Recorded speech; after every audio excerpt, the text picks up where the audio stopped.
We're on Baba Metzia, Perek Vav, Mishnah Aleph.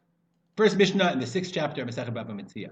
We're now going to turn our attention away from interest. That was really a challenging Perek, the fifth Perek. And we're now going to turn to hiring people. So the Mishnah says the following: You hire an umnin. Umnin is an artisan or a skilled worker, a worker who does a specific task. V'hitu ze et ze.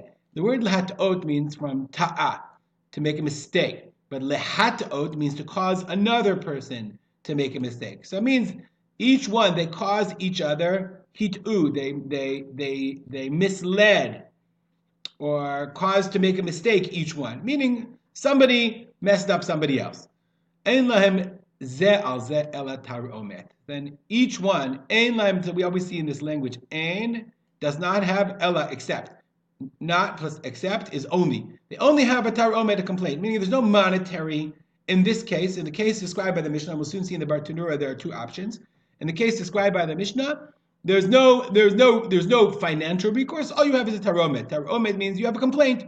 You have a complaint against the guy. You have a beef, and it's a legitimate one, but not one that's going to get you any money. So what are we talking about? Who is messing each other up? So the language of hitu ze et ze, it can refer to one of two things. It can refer to the socher and the umnin, or it can refer to ze et ze, the umnin. The umnin, the workers, messed each other up. How can they mess each other up? So the Bartanur gives us both options.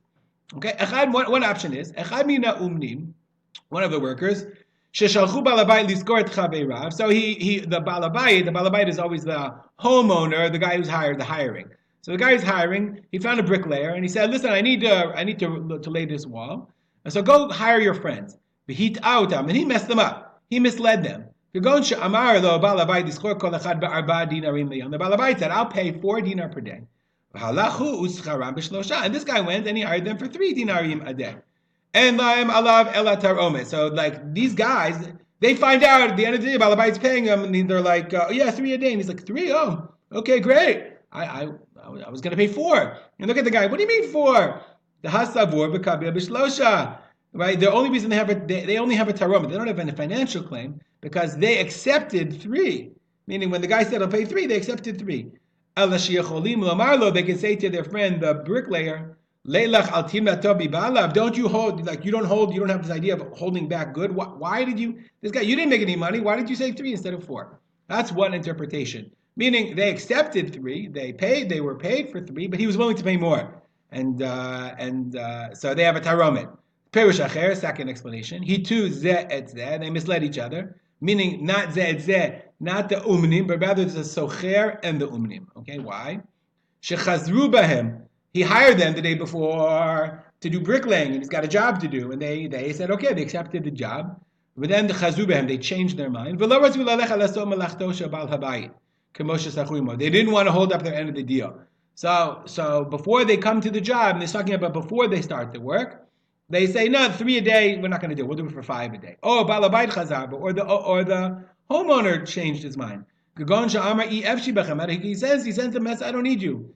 Baboker, in the morning, kodem she'alchu etzem malacha. So if he that he hired them the night before, and he sends a message before they get there, and he says, sorry, there's no work today. Elam ela taromet. In both of those cases, they have a complaint, but there's no monetary claim. Next case where there is a monetary complaint. Sachar chamar. He hired a chamar, an owner of a donkey driver, or a kadar, or a wagon driver. Lavi piriafrin. V'chalilim lakala olamei. To bring piriafrin. Let's look at the Bartanura.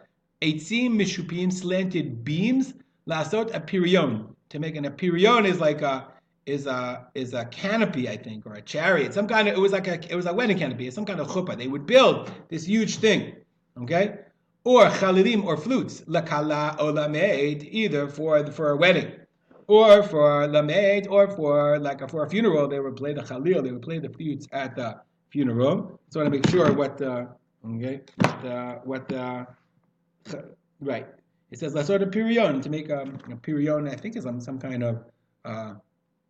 of chariot, or it's a kind of like chair, like a throne of some kind. If I'm not, you can correct me on email. Anyway, you do this for the kala, or you chalilim for the maid. Upoalim lahalod pishtano mina mishra.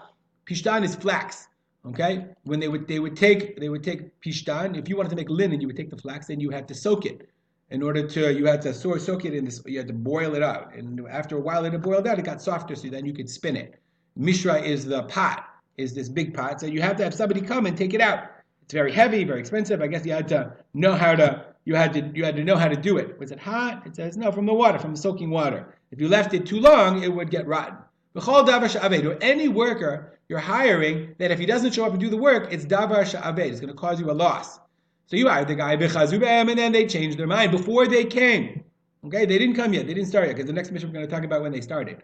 Makom she'en sham adam. If you can't find somebody else to do it, socher aleihem, you can hire somebody else on their expense. O meta'an, or you can mata'an lahat'ot, from the word ta'ah, to mislead them. Meaning, socher aleihem, you could hire other people, kishiur schara, meaning we agreed, I was going to pay you 4 a day. Now you backed out. Okay, after that 4 a day, you have to pay me. After I pay somebody 8, 1 second. Okay, even if I have to pay double, they have to pay the extra. That's what the Kahati says. But they don't have to pay more than what they were going to make. Oh, matan, or you can mislead them. Oh, they say we don't want to come. Say, okay, I'll pay you extra. You only give them what you agreed in the beginning. What do you mean? You said you were going to pay us extra. Yes, and you said you were going to show up. Now, this is obviously not great for future business relationships, but we're talking about halacha, and a person's going to, if you're facing a massive loss because your workers aren't going to show up, you have little recourse. What are you going to do? Okay, if you know what a period is and I got it wrong, email me. Otherwise, email me anyway. We'll stop here and dedicate our learning to memory of my father, Harav Simcha ben Yitzchak Kalman. Have a good day.